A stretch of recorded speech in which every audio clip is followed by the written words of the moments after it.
So this is me. First of all, thanks Jeff, Zach, Chris for having me here. I've talked about this a lot. This is my favorite meetup in the DFW area. I go to most of the meetups.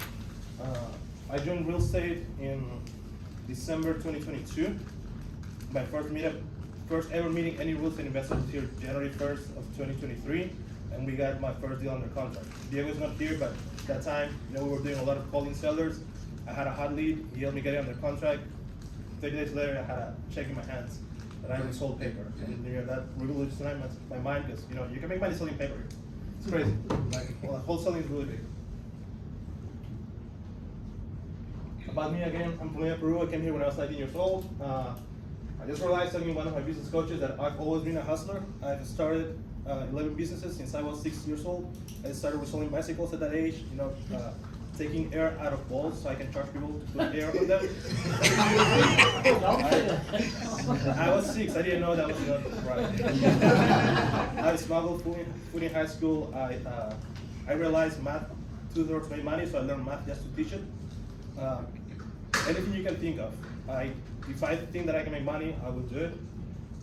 My biggest business before real estate was reselling things online. So I made like an online thrift store in Poshmark, eBay. Just going to the thrift stores, getting stuff for $1, reselling it for 35, and moving to appliances and moving to furniture, and that started building my capital. Right? Went to school, studied music. I don't have any economic degrees, nothing fancy. Real estate. I was recently featured in the Rookie Podcast of Bigger Pockets. That's a different topic of today. That's more about how to achieve financial freedom through Coliving. So if you guys want to listen to that, you can go to that. This one is coming, I think, in 2 weeks with Paige Morby. And this is what we're going to talk about today. How to find a property, how to underwrite it, how to find the price per room, how to collect the rooms, all of that. Before I want to say something, like Zach said, a lot of people think Coliving is Pat Split, which is kind of true. Pat Split, it is the biggest company in the country. Like, they are by far the largest amount of rooms, but they are a marketplace. Right? When you say Pat Split, you're saying Airbnb. Right? Inside of Airbnb, you have these all different management companies. Right? On top of Pat Split, you have to add your management. We have a few Pat Split investors here. They can, they find the tenants for you, but after that, you still have to communicate with them. Right? It's not totally hands-on. And that's how I started Longstone Roots, right? My own management company here in DFW. So let's start. Property selection. Another thing, take things with a grain of salt. There was the first Coliving conference last month in Colorado where I got to meet, the biggest Coliving investors in this country, like 1,000 units, 300 units under the management company. Everybody's doing something different. There's no gold standard, right? So everybody has different systems. Everybody has different methods. That's why instead of showing you what I'm doing, I'm going to show you why I'm doing, how I'm doing it, and what was the reason. Because you may want to start your own rental business. You will find a different system than mine. You don't have to copy mine because you may feel like, hey, this doesn't work for me. Let me try this, let me try that, and that's how you should approach it. So property selection, I'm buying pretty much everywhere in the DFW metro. One of my main rules, first thing I check is parking. All my tenants have cars. So if the property doesn't have enough parking for everybody, I don't even look at the numbers. Even if it's 0 to sellers, because there's nothing I can do with it, right? And when I mean parking, I mean this. Right, this is one of my properties. This is in all my entrance doors in the houses. You can see this is my boundary line right in my house. I can park my 7 tenants in my house. I will never park a tenant's car in the neighborhood. Technically you can, it is street parking. But this is Texas, I own a property. If I see a car parked outside that is not mine, I worry, right? And so will you. Another example, this is a house that is not a corner lot. This is a house that it is a corner lot. So you can see how it works. Usually I have between 7 and 8 tenants. I've got a question. So in your previous slide, you said that you do not assign parking. So when you're telling them not to park in front of neighbors' houses, do you give them a graphic like this and Yes. give them ideas on where to park? So there are 3 pictures on every door, inside of the door. This is one. The other one is from a different angle because, like I was talking to Patrick earlier, people don't have common sense. You have to tell them everything. Quick story, right? A girl moved about a week ago. 3 days later, she put a maintenance request. There's no hot water in the house. And on top of that, she texted me. There's no hot water. I'm showering with cold water, blah, blah. I called her. Hey, what's up? This is bullshit. I'm paying rent, blah, blah. She's sharing a bathroom with 2 other girls. So I called the other girls, hey, so what's going on? I just showered this morning, like there's no problem with my water. So I called her again, hey, what's going on? Let's do a video call. There are 2 handles, she's only using a cold water handle. And I was like, do you have to turn the other one? Oh, you didn't tell me. She hangs up. That's 30 minutes of my day that I lost, right? But it happens, so the more detailed you can be with people, the better it gets. I've got another question. You said that most of your tenants have cars. Jose, I remember in your presentation years ago, you said most of your tenants don't have cars. It's not that most of my tenants don't have cars. It really depends on the location.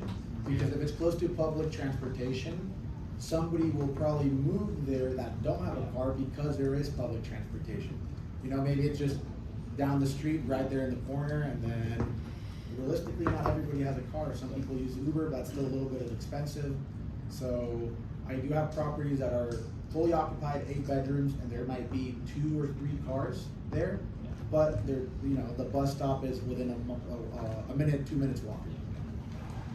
Say, guys, everybody's different. Everybody's making it work, right? That's the beauty. It's not like people are like losing money because of this, because of that. You can adapt. Definitely, if you don't have enough parking, buy close to public transportation, right? My houses are like 30 minutes for the next bus stop. Like, I need parking space, and that allows me to buy a little bit farther because I'm not only looking for public transportation, but as long as I can have parking, I will take the property. It's my creative buy box. If anybody doesn't know what creative is, that is SAP2 solar finance mortgage method. Minimum 3.2, 1,750 square feet. The PITI, that is principal, interest, tax, and insurance, has to be 25 or less. If the PITI is around 3,000, that means that your property is already at 4.3 with 2,800 square feet. Because that means I can put 8 rooms, I'm still gonna cash flow about 2,000. The property, that is the goal. Cash buy box, 75% of ARV minus repairs. The maximum RV has to be 325. Why? Because when I refinance and I leave 75% of the deal inside, my PIT is going to be around 2,400, and that works pretty much in every zip code you give those. Okay, how do you find a room rental price? Right, this is one of the biggest questions I get. It's not that hard. It's pretty simple. Comp it like you're comping a property when you want to buy a house. Right? Go around the area. I like Zillow. You can use apartments.com. Let's say you're in zip code 76123. You know, studio apartment, 1-bedroom apartment in that zip code. Don't go for the highest rent. Go for the cheapest rent. We are targeting workhouse homes. Like those guys are not gonna go to the highest apartment. So if you're on the right for that, your rent is gonna be like 1,000 a room. Like, why would they rent that room for 1,000 when they can find a studio for 950? Right? It's the same. So get those 5 prices, get at least 5. I like 5, you know, get the medium debt, add 150 to 200 for utilities, because that's gonna be, you know, the electricity and water in a studio, and then get, you can be between 60 and 70% of that. I like to stay on the high end because I offer a little bit of a better quality home. And that gives us our price, right? Does anybody have any questions in this? Yes. So, whenever you're renting out these rooms, has the house already been converted into a where each person has their own restroom, or like no? So there's common areas, and do you take these common areas into consideration when you're putting the prices? Like for example, the room itself may be one size, but there's so much space and additional living rooms, extra like maybe garage space for them. I mean, do you take that into consideration when you come up with the price? Yes, like my cheapest room is gonna be 700. That room is literally 7 by 14. Like a square. Should have put pictures of that. Yeah. It's literally a queen bed against the wall. They have a TV in the wall. Then they have a desk, a chair, and a stand-up closet, and a dresser. You go into a room. You can live comfortably. You can put a chair, but it's not the biggest room, right? That's all the space we had. That was a good deal. We had to buy it. We have to make it work. It's working. That house hasn't been turnover. November last year, right? We got it in August. One person left, the other guys moved in, and that house, like, I really don't worry about them. The guys get along really well. It's my Spanish household. Everybody there's Spanish, everybody cooks. But yeah, it works. You know, they want cheaper rent, you get the cheaper room. My biggest room is 850 with shared bathroom. My private bathroom is around 1,000. A lot of people think you need to have a private bathroom. You'll be surprised. That is the hardest one to rent.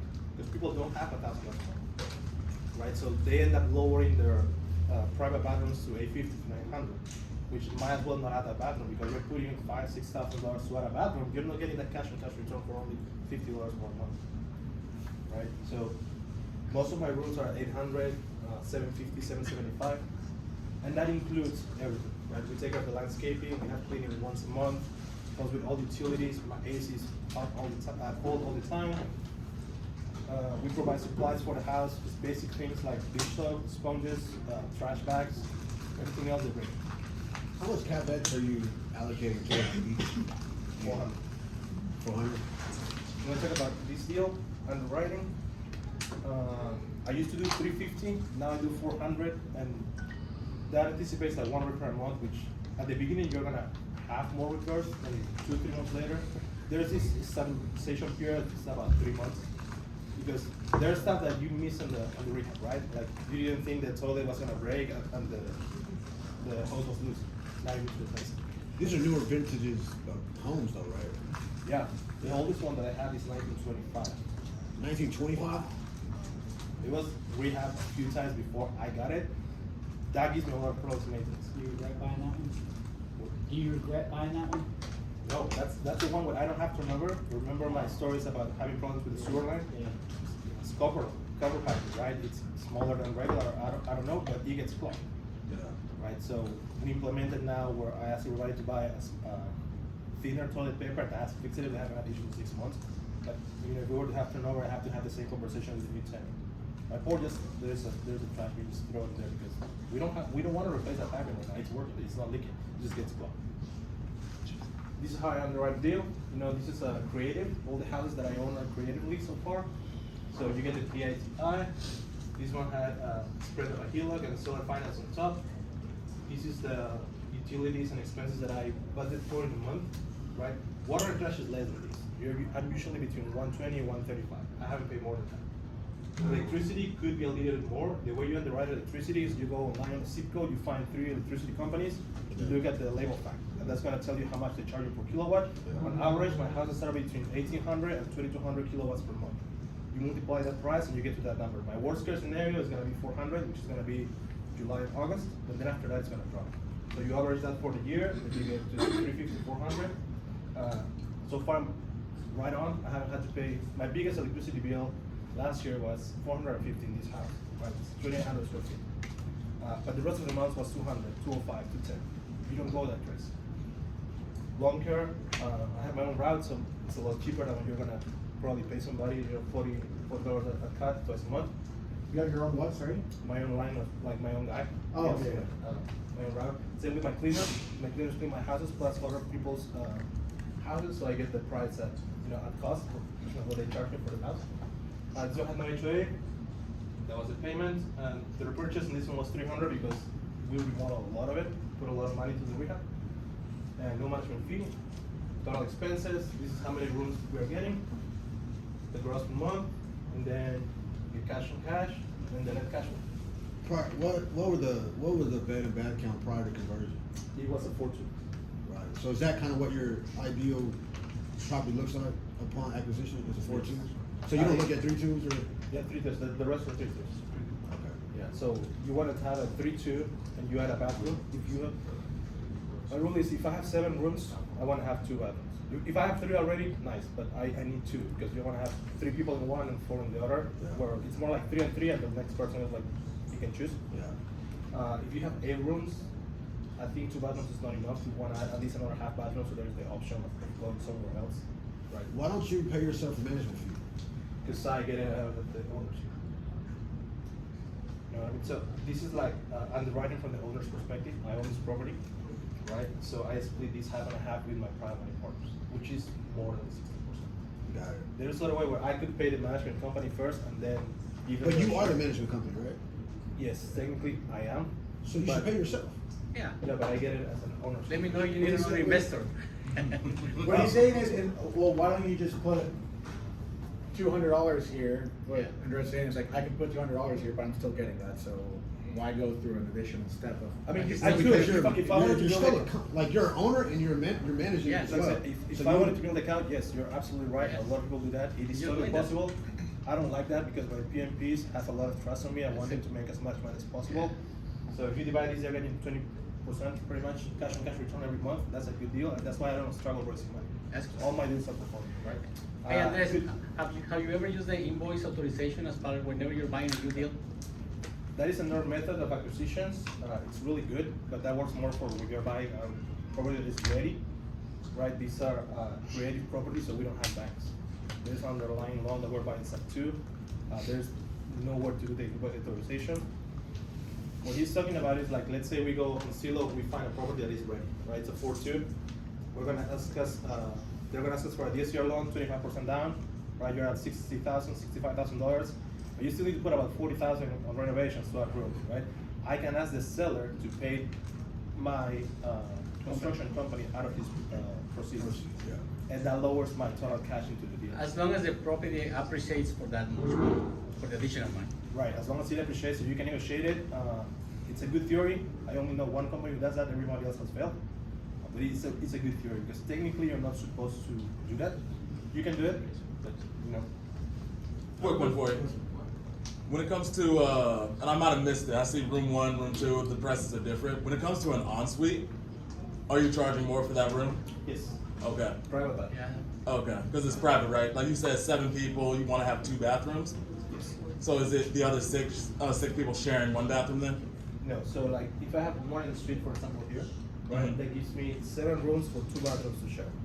So Oh, I if see. 3 and 3, and the 4th person, the last person, or the one who has the cheapest room, they can kind of switch. What if it's like 5 and 2?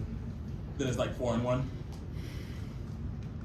If the 5 and 2 is private, then yeah, Right. you can do 4 and 1. Okay. But usually 5 rooms is not really gonna pencil. You wanna have at least 5. Mhm. I'm sorry, at least 6 rooms. Got it. And it depends though. I've seen people that are barely breaking even with room rentals, so they're happy with it because they only have 4 or 5 people per house. But to me, I want these 40% cash on cash minimum because I need to raise money. Okay. Right? I'm getting paid. I don't know if you noticed. I'm getting paid every time I buy a house. Right? Because I negotiate the deal. I'm getting an assignment fee, and I'm getting paid. So I'm usually between 5 and 10,000. So every time I buy a house, I get paid between $15,000 and $20,000. That's why I also don't pay myself as a management fee because I feel like it's too much. But Okay, and then, I also make the cash. I mean, when you look at that cash on cash return, it looks pretty sexy, right? 42%, that's a great deal though. So, however, I mean, when you're talking about co-living and getting like 8 unrelated people, right? So co-living, I barely can co-live with my wife, let alone. I haven't met before, and I think that's gonna be a real challenge. So what has been your biggest challenge so far? That's the next slide. I have a really quick question. I see that is your ARV 420, 400? It's a little bit higher, right? Yeah. You haven't noticed any problems in this one? Yes. Our neighbors a little bit bigger? This one got shut down. Is this an HOA? No, this one not shut down. This one got shut down. Okay. 6 months later. Honestly, I started doing this presentation at 4:30 a.m. I did not want to screenshot another of my houses, so this is the one that I had available. This is what I put it because for the 6 months that we ran it, it worked. Sure. Right? My average right now from closing to fully occupied is 30 days. I'm not talking about 30 days construction, then 30 days leasing. No, construction takes 2 weeks, 15 days, 16 days. I'm advertising on day 12 of construction. By day 30, we're full, right? So these holding costs, that goes back to the PMP. We didn't use it. And the reason I ask is because everybody does it differently, but there are areas where it will work and there are areas where it won't work. What Right? type of upfront due diligence do you do in order to mitigate your co-livings to be shut down? Huh?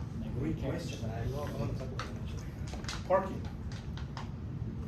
It's kind of famous in the Coliving community that Forward is pretty strong about it. I didn't put it here, but I do have a letter of the city approving the first Coliving Forward a month ago. It's the first public case where the city sent a letter to them like, okay, you are allowed to rent this house for 8 people. And you can be shut down. It was your property? No. I'm about to get into that because now I want to buy it, so I'm negotiating. But we're still in the fence. Other than that, it's neighbors. Neighbor complaints or tenant complaints, right? Neighbor, why does the neighbor complain? Your grass is long, you have too many cars. You're parking in a house, or your tenant is smoking weed, right? A lot of the problems that I see in other operators when they come to consult with me, hey man, like the guy is going 4 or 5 times an hour to his car to smoke. That looks bad in the neighborhood. right? Technically, he's not smoking in the house, it's public, there's nothing you can do, but it starts affecting the value of your property, right? Or the things I do is I put lighting outside, cameras, I try to remodel the landscaping a little bit, at least put solar lights so it looks like, like a family lives there, instead of like something bad. I power wash the outside as soon as I buy the house, a lot of people don't, and that's something you have to do at least once a year so the house looks like a family's living there. But yeah, parking is the first one, because I'm gonna have, everybody has a car, right? Out of my 43 rooms, 42 people have cars. The other guy that doesn't have a car, he's from a different country, he works to work every day. Everybody else has a car. And that's for like all the tenants that I've had. I've never had a guy without a car. So on this one, what are some of the costs to unwind it? The what? The cost to unwind it? What you said, it got shut down to unwind it. It should have been $15,000. It was $2,000 for me because after my first deal, Patrick was in the house, he can corroborate. I got scammed by my contractor. So I had to finish the work myself. I learned how to do everything, and then I was like, okay, this is not hard, right? I got another LLC, I started finding some guys. Out of this house, one of the guys who lives there does construction, and he got laid off. So I was like, hey, let's start doing it. And then he brought his cousins, and now we're doing renovations. I've done 25 renovations for Coliving. I've done a few flips. Kind of depends if I want to do that as a next business or not, because I'm kind of bored of it. But it works, you make money. So you said your turnaround time is 30 days. How much rehab are you taking on? Are you avoiding bigger ticket items? We added a bathroom, we added 4 rooms. Actually, no, this one was a 3-2, we added 5 rooms. We added 5 rooms, we had a bathroom. It's not an easy project, right? But the layout worked. It's actually my Instagram, a video walkthrough of this house, how I found it as 3-2. The wholesaler couldn't sell it for a long time. It was like 40, 45 days. They had to close in 2 days, and I negotiated it down. But anyways, it's another thing you talk about value price, adding. We bought it extra, right? Because it's a creative deal. Like the ARV is 400, we are not an ARV. We're close, but we're not an ARV. And I still put all the way 420 because it works. Right? This is a cash flow play, not an equity play. So it got shut down, right? So what are you doing now? Another thing, when you're underwriting, you need an exit strategy that gets you get shut down. Right. The first one is if your PATI is low enough, most of the cities have a rule where you can have 5 unrelated people in the house. Right? So they shut you down, you go back to 5 people, your deal has to work. Right? 5 people at 800, that is $4,000 a month. Deduct the PATI and utilities, I make like $300 a month in cash flow. Right? So it works. Until I can figure it out. But most likely you want to have a second exit strategy. You want it to break even long-term rental, or if you have experience with other exit strategies, like I do, this is a great midterm rental. It's currently making $6,000 a month. Right? Because it's in a good neighborhood, right? It's a little bit higher, ground pretty, like really good. You mentioned that you have people that smoke weed. Yeah. How you deal with that people? No, those are not mine. Those are all properties when I go. Now, if you have it, how you deal with? I kick out. They kick up? Yes. Is any, against any law, so you No. not? We'll talk about that. Actually, no, let's talk about it now. When I started, I was doing long-term leases. If you do a long-term lease, you can put all the rules that you want. My lease has been reviewed by 3 different law firms because, like I said, I don't trust what other people are doing because there's a lot of like, I'm doing this, I'm doing that. So I just wanted to make sure if I'm borrowing someone else's money that I'm covering every aspect, right? So we came out to the lease, and then the lawyer took me to the courthouse. He's like, look at the evictions. You can evict somebody for smoking weed if it's against the rules because, technically it's illegal, right? It's easier, but let's say somebody doesn't want to wash their dishes. You take him for eviction because he has broken the lease. You're up to the judges to decide. And it's very likely the judge is going to say, no. You're fine. Right? The only way you can really evict somebody is for lack of payment. And I have 100% rent collection, all my tenants pay. Right? So that's why you have to create a system to prevent these headaches. Because if you have that tenant who doesn't want to wash dishes, you can tell him, I'm going to evict you. If he plays along until eviction and you get to the judge and you don't evict him, and that's an even bigger headache. Right? You're going to have to do cash for keys or this and that. So tenant screening is very important in that sense. I haven't gotten to that point. I haven't done a personal eviction of my properties. I've done evictions for other investors because if you get one bad tenant in the house, the whole house just goes down. You have to sell something. Sorry, speaking of, so what apps or tools are you using for doing the screening for the tenants? Rent ready. Next. Okay. Okay, this is two samples of what the house looks like. You can see the black line is what the house was before. That's the red lines is what we added. This is a 750 square feet house.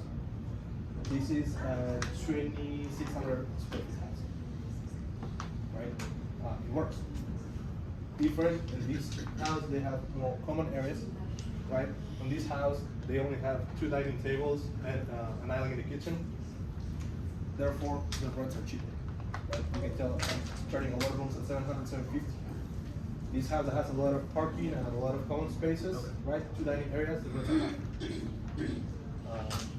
So your private money lenders are also participating in the equity? So you're giving 50/50 equity? Really? Again, these are subtitles we know. Well, but the 50% equity is just equity. They also participate in the cash flow as well. But that's something I'm talking about podcast because if you're a savvy investor, it's not the best move. But if you're like me that is making $3,000 a month as a waiter and you get a chance to own a house and you can start your business, I'm happy for them to take equity because anyways, we're not going to realize this equity in at least 7 years. Right? So Sure. that's a long-term play. And if you're buying creatively, most of the creative deals don't have equity anyways. And then you're adding $40,000 on top of renovation, funding costs and all of that. It's going to take a minute for you to make at least $10,000 a year. So that 42% cash on cash is really, like you said, it's sexy, but once you realize it, it's not. For the private money lender at least, it's not. Right, for them it's half. It's half of that. It's half. Yeah. But when I underwrite these, it's that's why I have the management here because if they don't want a partner, I'm gonna sell it to them, and then I can have Manage it. myself as a manager. Exactly. Right? So, Yeah. Surprisingly, a lot of people don't like that. They rather have me as a partner because we share the risk, we share the reward, we share the risk. Sure. What software I use? Run Ready. Okay. I've used a lot, I've tried a lot. Run Ready is good. There's one flaw that there's no tenant communication. Like, you know, the house in room 1 cannot talk to the house in room 2, but you can create a group chat. I use Telegram because Telegram doesn't share your personal information. You can create a nickname. A lot of people use WhatsApp, but then I can get to the problem like, hey, why does room 2 have my cell phone number? Because I don't like it. Telegram, you don't do that. You can also try apartment.com, which is free. But I recommend Run Ready. The background check is a lot better. Front collection is faster. Maintenance requests are really quick. Like you know, they can put a picture, they can put whatever they need, and it goes to NDA. I'd find tenants. Yay! You're gonna hear thousands of questions. I've tried all of them. Craigslist, spare room, Zoom search, jumper, email, flyer ads in community college, coffee shops, bandit signs. Possibly. Facebook Marketplace, my favorite number 2 rooms. You can also advertise in Zillow.com. Another thing on my due diligence and why I don't use this, if your neighbor has the app, they're gonna get a notification that the house across the street is renting a room. And that happened on my first one, the one that Patrick went to. So I put it on Zillow, you know, I wanna try everything. And then the neighbor comes like, hey man, you're renting rooms? And I was just like, I'm done. I was. I was like, this house is an HOA, it's a nice neighborhood. Now the neighbor knows that I'm renting rooms, so I had to have that conversation with him. He didn't like it. I was like, I want to talk to the HOA, I want to call the city, blah, blah. You know how we fix it? I cut his lawn every month. It's $80 out of my cash flow, but he has no complaints. Whatever it takes, my guy. Negotiations, guys. Real estate is all a two-way street, right? But that's why I don't use Zillow. I don't know if my neighbor has the notifications enabled or not. And anyways, Facebook Marketplace is a lot quicker. Why I like it? Because when you send a text, I can click on your picture and I can see who you are, right? If your profile picture is yourself with a lot of money and weed and guns, very unlikely that I'm gonna respond. Or if I respond, I'm gonna tell you the first thing like, you need to pass a background check, and you're not gonna respond. It's not fair. You know, everybody deserves affordable housing. So when they push back, I send them a passport link because there's people who are probably gonna take them, right? Now, you said like, I don't even live with my wife, right? Same thing. Hopefully she's not around. That makes me crazy. But instead of showing you what I do or what other company do before you buy any mentorship, like, you know, think about the problem and create your own system. And this is how you do it, right? What is the goal of the property management? Prevent chaos in the property. Right? Create and enforce household systems and be proactive and catch potential headaches before they happen. Same girl that didn't know how to turn on hot water. Wait, this is a 25-year-old girl who's about to be a nurse in December.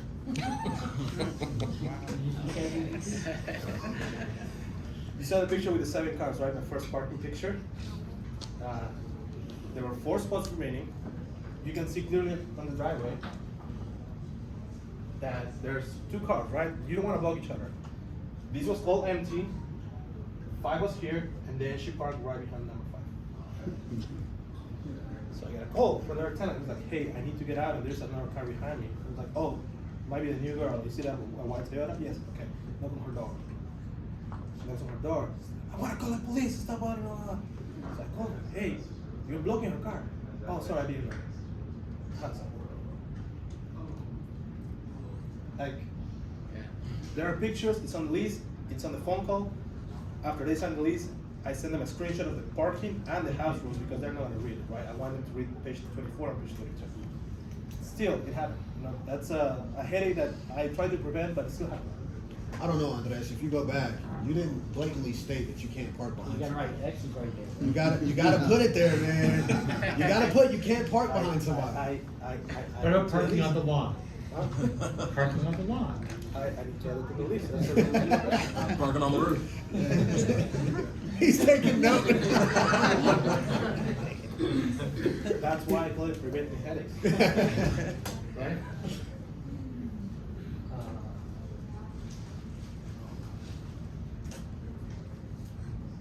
So what are the potential rental headaches? Right? There's going to be 3 main areas: kitchen, bathrooms, and common areas. The kitchen, what most people complain about, dirty dishes, trash bin is full and nobody wants to take it out. Microwave, the stove is dirty because somebody microwaved a frozen meal and it exploded. Nobody wants to split it. There's not enough storage space in the kitchen. Somebody ate my food. Food. Yeah, it was 5:45 a.m. So how do you work through that? If we're all living together and no one wants to wash the dishes, and now you create a nasty environment. I love kicking people out. Like, you don't understand. Most people are afraid of losing a tenant because it takes them forever to get one. I let somebody go on Friday. I had somebody living there on Monday. The guy left on Monday morning at 12. The cleaner went at 2. There was 3 showings at 5 p.m. The first person passed background check, 700 credit score. Boom. Right? I guess when you're doing that, the rest of the people are getting the message. Oh, this guy's for real. Yeah. I mean, I don't like kicking people out, but another thing about leases, give me a target. I don't do long-term leases anymore because of that reason, because it's gonna be hard to evict somebody. And I don't wanna have to do an eviction, because you can talk with somebody, and if they say no, what do you do?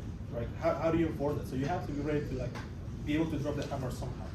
So Right? you're only doing like month to month? I do month, and a lot of people ask me for a 1-year lease, like doing like, I was like, no man, company policy, sorry, talk to my boss, here's his email, right? With month to month, because I wanna make sure that you are the right fit for the property, and if we are not the right fit for you, you can leave at any time. I was like, even though the lease says that you are responsible for the rent, if there's a problem and you have to leave on the 10th of the month, I will refund you your rent for another 10 days. Which a lot of people don't do because we are afraid of losing money. I throw money at problems, which is not a smart solution, but I can fix it quick. So, for your tenants, do they understand that you're the owner, or do you present yourself as I'm the property manager. Yeah. If you look at all my properties, because they are creative, it's happened. The neighbor's like, hey, who's the owner of the house? I said, this trustee of this and that. I was like, yeah, you know, it's a big corporation. Big corporations have a lot of money. Oh, okay.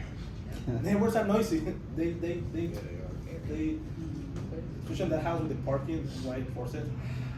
Another thing that I add to my due diligence, on both sides, I have, what do you call it, birth nesters.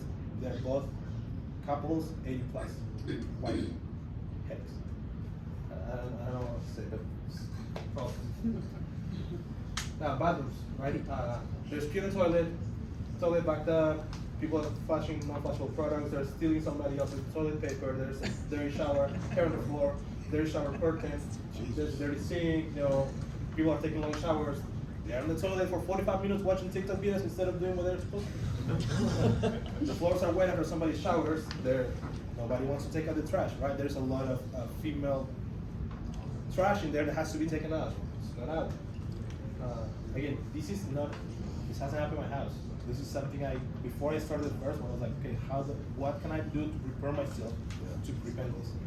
And that's how I created a system. Are you providing the supplies like the toilet paper and that stuff now? Okay. So how do you find out that these things are happening? Do you have inspections that come through? No? This hasn't happened in my house. It's self-reported. This hasn't happened. Again, I created this before I launched my first property because I didn't want to have these problems. So I how sat do you down. stop it? I don't have to stop it because it hasn't happened. Or are you doing anything People preventive? complain. How do you prevent? You go to the Usually bathroom, it's people dirty, they say, complain. hey, the bathroom's dirty. Right. I don't have complaints on their Self-reporting. right? Because I created a system to prevent that. That's the next slide, right? Common areas. Tenant in the wrong place, loud music, abusing the guest policy. This is my biggest headache right now, dealing with guests. Even when I have no guest policies, this is the biggest issue because my tenants make more money than the average room rental tenant. They have attitudes, they have a good credit scores, they fight back, right? You're gonna have two types of tenants. The tenant that has everywhere to rent, that chooses to rent a house, or the tenant that nobody wants to rent to, therefore they have to endure bad situations because they have nowhere else to go, right? I am targeting these tenants, and therefore they have certain expectations. Have you dealt with any like parties? People having parties? No. There's one house where all the roommates drink and smoke weed. Yeah. What's the average age? The youngest one that I have is 18. No, he's not 19. It's been a year. The oldest one that I have is 62. I've had two older people before, like 65. They both left within a week. We were not the right people. They start complaining about everything. Yeah. Show them here's your deposit. You know, we talk about this. We talk about this like you're living in different cultures, right? Other house, the same girl that is complaining, right? She's from Nigeria. In that same house, I have a Japanese girl, a Mexican girl, and I have a white girl. It's very different cultures, right? In the other house, I have guys from Nepal, I have guys from India. They cook food that other people are not used to. So if I have a Hispanic household and there is a person from a different culture coming in, like, hey, they are used to this. They cook all the time. Like, if you're not used to like kitchen, this might not be a good fit for you. You have this conversation on the onset though? Yeah, You do? I do all the tenant screening myself like that. Also. Do you segregate the houses by gender, or female? Okay. 70% of my rooms are females. You can. I don't know why. I'm trying to change the pictures of what I'm advertising. Maybe it's the colors. I get most of my leads are females. I don't know why, because guys are easier to find locals. What's the, like, those girls you mentioned, like, are they working regular hours? Are they like kind of, what is The girl with the hot shower, she's a nurse, well, student, about to be a nurse. I have a Chick-fil-A manager, McDonald's manager, a girl that works in another kitchen doing tacos. Like, they work at an Amazon warehouse. I don't have any, you know, surprisingly, I bought two houses because they were within 1 mile of Amazon warehouses. Not a single lead from Amazon warehouse. It blows my mind because they have so many people working there. Not even a lead. Like when I ask people where they work, like always someone else. It baffles me. I don't know why. But the other girl, she works in at the courthouse actually. So she's knows. I have another girl who's a realtor. It's really like varies. What kind of deposit do you ask for? $300. Why $300? Worst case scenario, they're gonna pin the bed, replacing the mattress protector is $25. My cleaner charged me $75. Then the rest is in case they break something. If they were not to pay rent on the 3rd, I filed eviction on the 4th. They should be out by the 9th. That $300 covers 1 weekend, right? Because I can have somebody living there in 2 days. It doesn't take me that long to find it. So you have furnished for all your rooms? Yes, I rent rooms furnished. I was not doing furnished, same first house, and then my neighbor asked me, man, you have so many U-Hauls coming in and out. I was like, oh shit, you're right. Right? How do people move their things into an apartment? I don't want to have that in every house. Every time somebody moves in, like, hey, every 6 months, like there's like 6 U-Hauls coming here. So I rent furnished. If they want to bring their stuff, we let them storage in the garage, or I tell them to get a storage unit somewhere. Kitchen system. This is how you mitigate the risk of people stealing your food. Misplacing stuff. There are pictures of this in every house. every room has a number or a color. There are three main systems that people use. You know, they use colors, they use numbers, they use stickers. They give somebody like room one, here's a bunch of blue dots, put it on your stuff so we know that you're blue. I like this, it's simple. Put it inside one of the pantries so it's not outside all the time. You can open, you can see what's up. Does number 4 also have the private bath? Yeah. So she gets more space. Yeah. This is just one side. This is a galley style kitchen. There's a lot more cabinets on the other side. On top of this, we have 4 pantries. Sure. So there's one space. On top of that, we have 2 shelves for electronics, because we don't provide anything. Everybody uses air fryers, right? You have in one house, like walking one day for my inspection, there are 6 air fryers in the counter. I need to put some sort of storage. Whenever you're about to fill a room, let's say you evict somebody, do you ever ask the tenants that are currently living there, like let's say it's the master bedroom, do you ever ask any of them, hey, do you want to take that? Yes. Okay. Yes. I usually have that conversation. Everybody wants a private bathroom. Right. Until they hear the price. But if they're okay, if you have somebody paying $850, they might be okay paying $1,000, right? So most of the tenants want to negotiate rent. It's a fixed price. What if all of them want to move into it? What? How do you make a decision? Like, you have 5 people in there, they all want the master one. They can't afford it. Mm. That's why they're living with the cheaper. So I'm probably going to stop doing private bathrooms if I can add more rooms and share it, because people are mainly renting a room to save money, not to live like kids and kids. Right? You are doing the pain of sharing with somebody else that you don't know because it's cheap. Right? If I want to charge you the same as a studio, you might as well just go with it. So. Yeah. These are they're paying you weekly, right? Monthly. Monthly. They don't pay you. They pay weekly, but it's not like there's a weekly contract. Right. And the reason why they do weekly is most of these people get paid weekly. Right. Yeah. So $15 an hour, work 30, 40, 50, 60, whatever amount of money, and you're not the most financially smart about it. So they start getting money, they spend it because they're like they have to pay weekly. But you still have, It all equally out. Yeah. Okay. Do you have a camera inside the house? No. I have one in one. The same guy who I just told you left on Friday, we have to put a camera because suddenly were dirty dishes that were from room 1 and 2, but they didn't eat. I was like, I wasn't home for 2 days, but my dishes are dirty. Like, hey, I had 2 beers and they disappeared. Okay, who is it? Right? They've been living together for 8 months. It didn't happen before. Who is it? I don't know. Hey, I heard the laundry working at 3 a.m. What happened? Nobody knows. Okay, we're gonna put a camera, and that's on my lease. Like, we have the right to have cameras to the common areas if something like this happens, because I need to know who's the problem. Now there's plates from Zach's room. Zach's like, I didn't cook that, right? All my dishes are dirty. All my pan is there. Like, this guy made himself a full meal. He just left it in his hand. And now Zach wants to go, like, why do I have to wash dishes that I didn't use, right? So is it better to have a dishwasher or not to have one? I have them in 2 houses because I have 2 guys who are disabled. So I send them to those houses because they don't want to stand on their feet. But I really disconnected if I can. Wash my hand. And are you using the digital lock doors for every room? Yes, every room has keyless entry. That one. So, okay. This is our system, right? Same thing. I just write their names instead of giving the numbers. But this requires me to go and write it instead of just having one picture. The fridge, something like this is in every refrigerator, where everybody has their own space. We have 3 refrigerators per house, at minimum. Cheap rooms share 3 people per refrigerator. The other ones are 2 people per refrigerator, right? Another thing that I found surprising is when you're looking at room rentals, everybody tells you, oh, people are eating takeout, they don't cook. All my tenants cook 2-3 meals a day.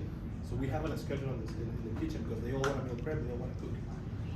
Therefore, we need more space for storage for food. We need more space for appliances. Now, you said you have a schedule for cooking, and you make a schedule or they figure out by themselves? I put a sheet on the kitchen because in this house, everybody it's an urban. Everybody works office jobs, so they all leave at 9. They come back at 6. They go to the gym. They want to meal prep at 9:30, 10 p.m. or they want to prepare meals on Saturday morning. Right? So they were like, at sometimes you have 3 guys on different burners. It's just not efficient. So we put timers and just put the shares like, hey guys, figure it out. Right? This is something else that is in the kitchen, right? Most of my questions like, where do I throw the trash? In an apartment, you have those bins, big bins outside where you can just throw boxes. It's different in the house. You need to know how to recycle those things. Bathroom systems that are added, we have multiple rods per bathroom to hang towels, right? First I was like, maybe people are not gonna use it because I don't wanna leave my towel if somebody else uses the bathroom. Everybody leaves their towel in the bathroom, right?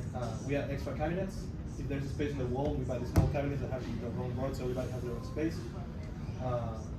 Shower caddy pools, bathroom mat sets, signs, and hand-held showers. The hand-held shower is very important because how else are they gonna clean shower? Right? You put the $15 glacier bay shower in there, and right, hand-held shower. Like there's no excuse for them to that shower not be cleaned, especially with hers, especially with girls. Girls have to do it. Bathroom, this is on top of every toilet, right? Basic rules, like you said. Oh, you didn't tell me. This is what I come up with. I'm sure there's gonna be something else crazy, like somebody someday is gonna take a dump on the water tank instead of the toilet. Oh, it doesn't say that. I don't know. This is that property I was talking about.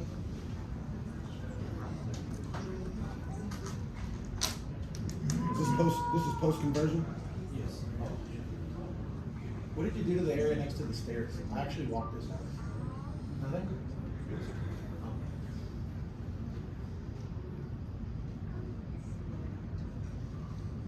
So this house, we could get up to 9 rooms. We just went with 7 because of parking. They got full in like a week. Like this is by far the biggest seller that I have. Within a because week? it's not Richland Hills. And it's just great area. If you can buy in Keller, the Richland Hills, Irving, that's like centric area. And you get more people working office jobs than versus working like regular jobs.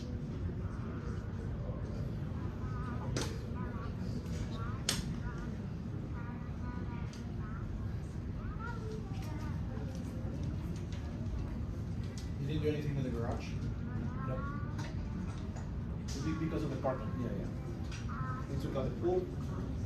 My total renovation cost for this house, taking out the pool, getting the rooms, getting it fixed. Remember there was a lot of foundation problems? Yeah. It was $18,000.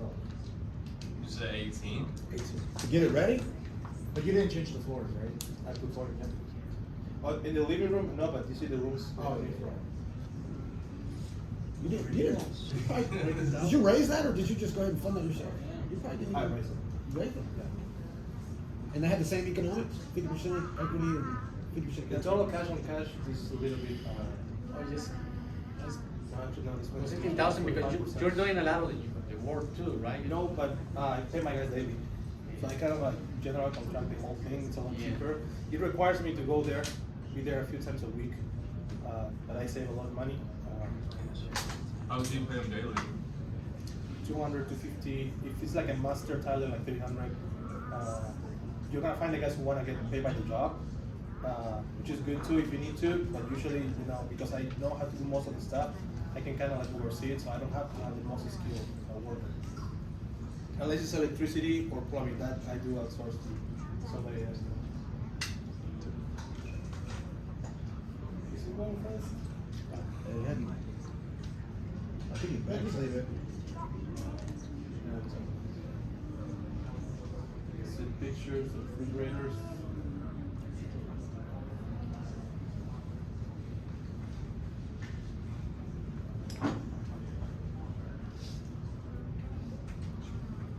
There are 47 foundation cuts. Wow. You needed 2 piers to level it. I'm sure it doesn't need more. What was the entry on this? It was market at 35. I got it for 10. It was marketed for 35, you got it for 10. I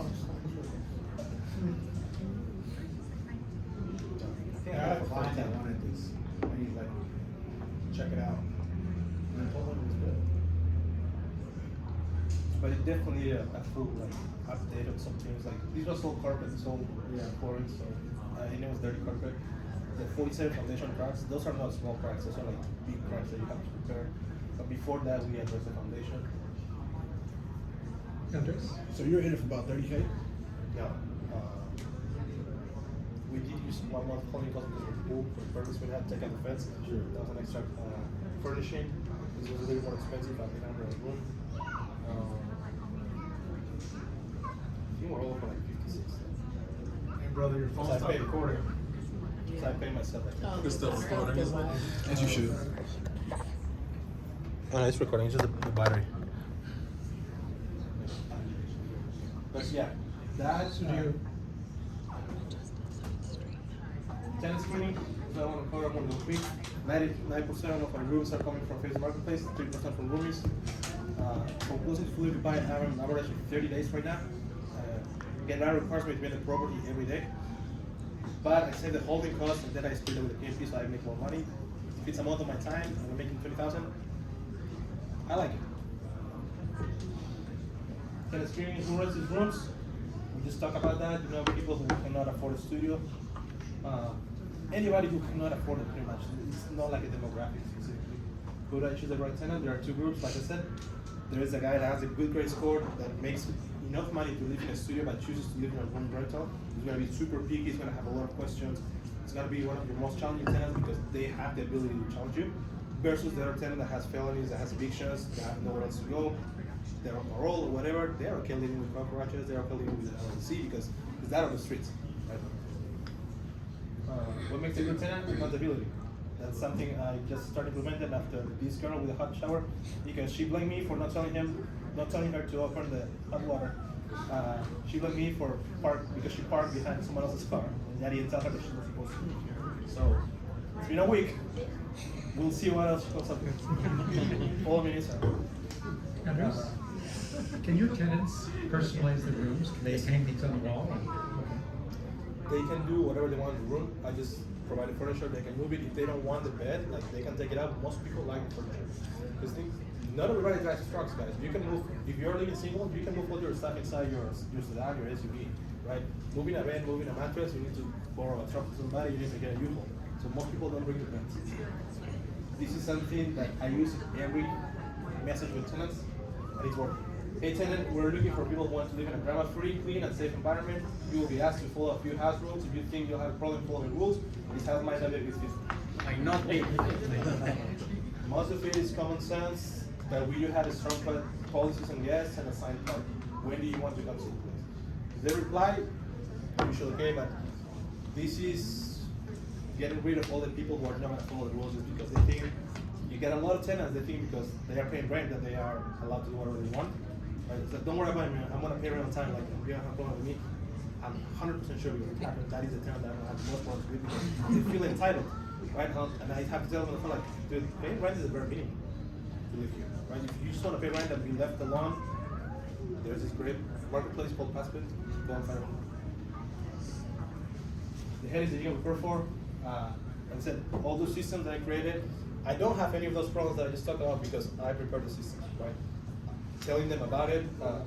Every time they walk the house, like there's a handheld shower, clean the bathroom, clean it to yourself, and by making sure that they have accountability, I don't have dirty houses. That is something that when people challenge what I'm saying, it's like, dude, here are my 6 addresses. Go to any of my houses at any time. I'll open the code for you until you fix it. Right? But this is a few stories that have happened that you can't prepare for. One of the guys moved in, he was a pool cleaner. His friend parked his truck outside the house.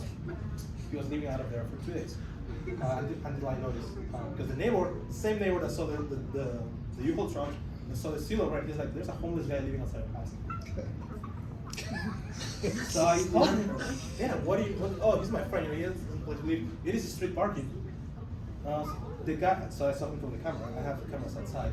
He's getting Uber Eats to his truck parked outside, right? He's just chilling there when he needs to go to the bathroom, he uses his friend's code to go in. They both were going to win. But you know, it's a headache because you don't know what's going to happen, especially it was my first property. It happened too. The guy in room 4 called my mail, committed an identity theft, and drained all my bank accounts. This happened in Christmas. The guy in room 2, he said, hey, the guy in room 4 brought his brother for Christmas, he's gonna stay for a few days. He's like, 2 days max. Okay, during those 2 days, somebody committed identity theft in an ATM that is 2 blocks away from our house at 4:15, and I can see the tenant's brother leaving the house at 4:12. So, That's one of the things with mail. After these, I added more things on my list to prepare mail because I could have opened myself here for a lawsuit, right? These are real examples? These are real examples. This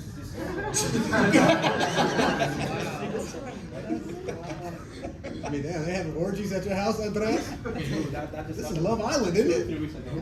Again, these are the tenants that, you know, with great scores, they make money, they pay rent on time, they're clean. But because they do that, they feel like they can go away. The girl in room number 1, she was looking through the window. He said, hey, the guy in room 3 is having sex with his boyfriend in the car. Next thing I knew, they were fighting. He got out of the car, he grabbed a rock, smashed the windshield, and broke his head. I was like, did you call the police? Oh, should I? I'm 25 minutes away, but please call 911 while I get there. So when I got there, you know, police was there. The boyfriend didn't press charges, so technically I had no grounds to beat him. Legally, I still got him out. I can't talk about that. Another one, right? Hey, Tyler and I goes by Taylor. This is my 19-year-old guy. When he came to the house, he was Tyler. Guy, you know, normal. We noticed he started growing his head. He's hurt. He hasn't seen for 2 months. Next time I go, he's wearing dresses. He has boobs now. He's transitioning, you know. It's okay. But now he's bringing friends, right? And what the guy told me is like, dude, we're knocking his door because they're screaming. They don't stop. So I had to call him. Tyler, what? Are you okay? Because the tenants are worried about you, and I'm about to give her a call so they can go in. No, we're leaving. Okay. They left. He's still living there. He promised he's not gonna bring any more guests. You know, we have this heart-to-heart. He's lived with us all his life, and he's finally living by himself. He's living in the house for 6 months. We haven't had any issues, but he, you know, he finally found his group of people, and you know, they came to have lunch, and one thing led to another. And Well, wait, I don't know what happened. I guess that's what lunch can do, huh? Yeah, exactly what happened. No, I don't think we all. I don't know. Jimmy John's just delivered. It's getting hot in here. All of this happens between 11 p.m. and 3 a.m. I don't talk to my tenants during the day. It's usually at night. They know they're not supposed to talk to me unless it's an emergency, but these are kind of emergencies because they don't know what to do. I don't know what to do, but somebody has to make a decision. That's real estate. Room 7, girlfriend used Room 7 code, which is a lease violation, to get into the house. She was waking up everybody, telling them that he's cheating on her, right? He's cheating on me, he's a bitch of shit. And they're like, okay, yeah, no. They went back to sleep, but she's still in the living room screaming for a long time. They was like, dude, she's been for 2 hours, like, what do I do? Call the police. It's like, but she's gonna get arrested. Like, she broke into your home, bro. You're complaining that she's screaming. What do you want me to do? Yeah. Okay, I'll talk to you. Never find a story with this guy, I called him at work, like, dude, I don't get off work until 6, call the police, like, we're done. Okay. So I told the guys, call the police, forget about it. This was like the 2nd of the month. He's like, look, I owe her money. I don't have money for right now because I have to give her $500 so she can leave me alone. So I have 400. Can you give me until next week for the other 300? No problem. I understand. You've been here living for like 8-9 months. You always pay on time. It's an emergency, right? You don't have it, you don't have it. He sent me a screenshot of his bank account, and I know how much he makes. Because of that, I split his rent and rent ready. Rent ready allows me to automate rent every month, so every 25th of the month they get an invoice. Because I split that, the invoice stopped being generated, right? He paid the 300 not next week. He paid on the 30th of April, right? So most of my tenants pay before the 1st. So I get a lot of emails. When I saw his email on the 30th, I thought he was paying rent for the next month. I didn't check, right? He hasn't paid rent after that. May, June, and he just left on July 1st, right? This guy, I gave him breaks 3 times on rent. I don't charge late fees because most of the times it is a situation. I allowed him to get a lower deposit. He's been using the room as storage because he moved out with a girlfriend, right? When he came to get his stuff out, this is another thing I was not gonna do the eviction. I was gonna go to him off screen, no cameras. He will leave when I tell him to leave. The girlfriend came to help me move out because now they're living together and they're gonna get married. So you give people, every time I give somebody a chance, they betray that trust. So it's normal, right? It's gonna happen. They are not your friends, they are customers. That's another thing I tell my team, the girls I'm hiring. they're customers, right? We are customer support. They have tenant laws, tenant rules to protect themselves. They're customers. Therefore, we have to make sure that this is run as a business, right? Everything is clean, everything is provided like we're supposed to, and treat them like customers. There's a complaint, usually, you go to a restaurant, you don't like the food, you get a new plate. We try to do that. We spend a lot of money on that. But at the same time, they have to make the parking, right? Following the rules, pay rental.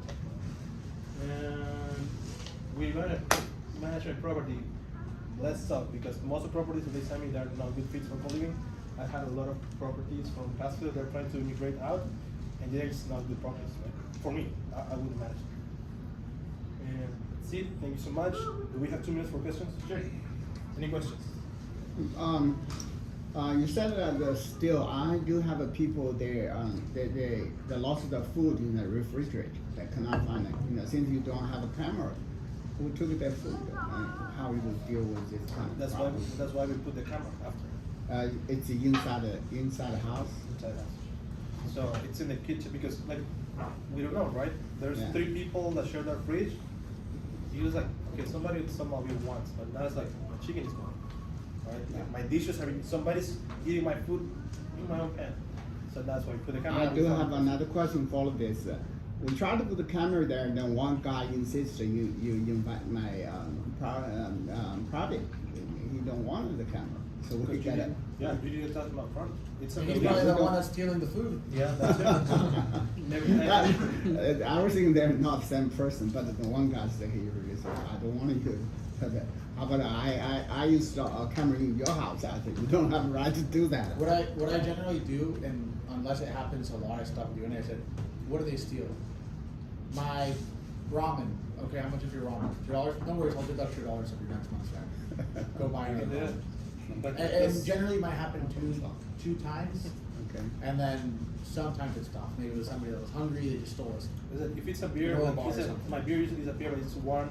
My chips, and now it's like my real food, right? My organic chicken, somebody's cooking it, he's eating. Because again, I have meal prep. Like he's like, that's a lot of money.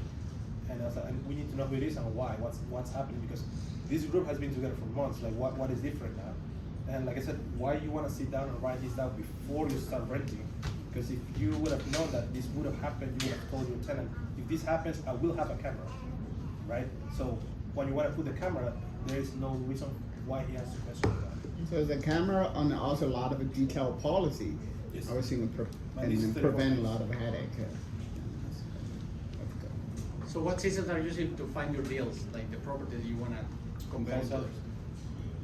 The first 2 I sourced myself because I was immigrating from wholesaling to being a real estate investor, and I was just wholesaling. And you said you bought them all creative so far, but So so far. far cash? Yeah. Because we don't have equity, I'm not building wealth, I'm just making cash flow, which allowed me to quit my job. But now's the time to build wealth by cash out refinances and buying like a real investment with cash. Any other questions? What was that last part? I couldn't hear it. Oh, I'm transitioning from creative deals to cash deals because I want to build equity. You buy something that is rehab, put the equity effort, rehab, refinance, now you have a good spread. Okay. With these creative deals, I can't sell any of this, and that's the problem with all the people that have to scale quickly, including management companies. They cannot get rid of these properties because they're way upside down. They don't even have money to take the rooms down, and even if they sell, they're gonna lose like $60,000, $80,000. A lot of people are raising money for this deal. They ask you for 120, 150. I just showed you can do it for 65. You just have to buy the right. You have to negotiate the wholesaler fee from 35 to 10,000. A lot of people are gonna do that. Even at 35, you don't get to 100,000. It's very rare. Any tenant conflicts you weren't able to resolve? What did you do? I haven't had any tenant conflicts. And I think that's why I want to emphasize, like, sit down before you rent if you haven't rented yet, like, what could happen, right?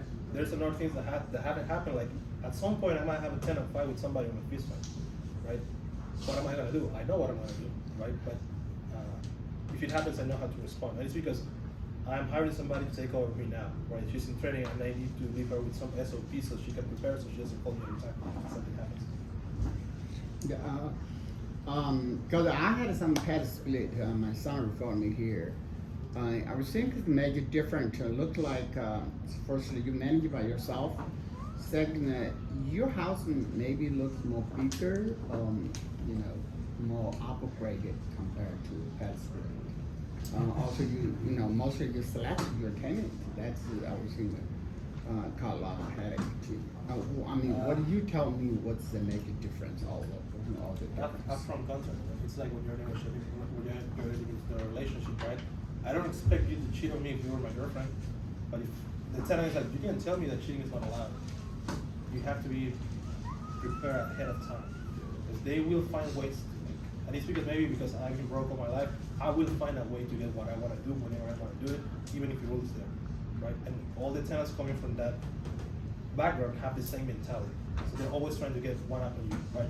If I cannot pay rent this, I will not pay rent this. Like, always trying to find a way to get a discount. And it happens a lot. But if you're prepared, they said prepare for the headache before it happens, and all my headaches are mitigated. That way I have a space to keep negotiating, to keep the construction, to keep scaling, and to deal with the real headaches, right? Like the guy having an orgy, like, I have to pick up that call.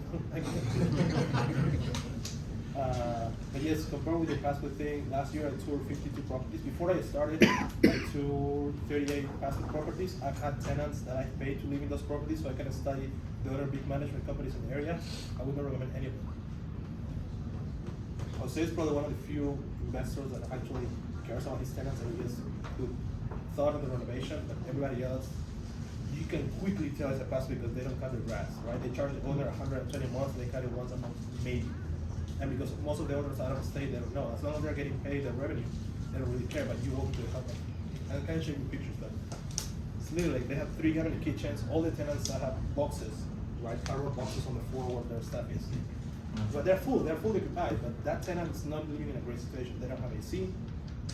Again, it's not Fastly's fault, they are a marketplace, but that makes me feel better that I know what I'm doing. And also when I talk to the tenant, I was like, I know what you're gonna find out there, brother. So go ahead and try, right? I have people that they don't pass the first screening, they go live in another property, 2-3 months later, like, please, when are you gonna have a spot? Like, you know, quality of tenant requires quality of management. Now you said your monthly rent.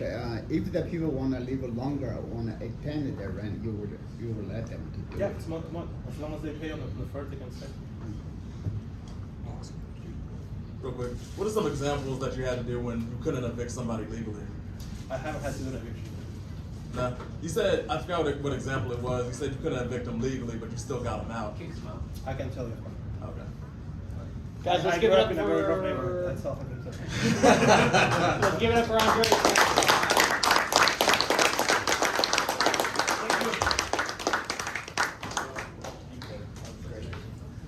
Okay, guys, let's quickly take a bathroom break or water break if you need to, and we're gonna start with Nico here in about 2 minutes.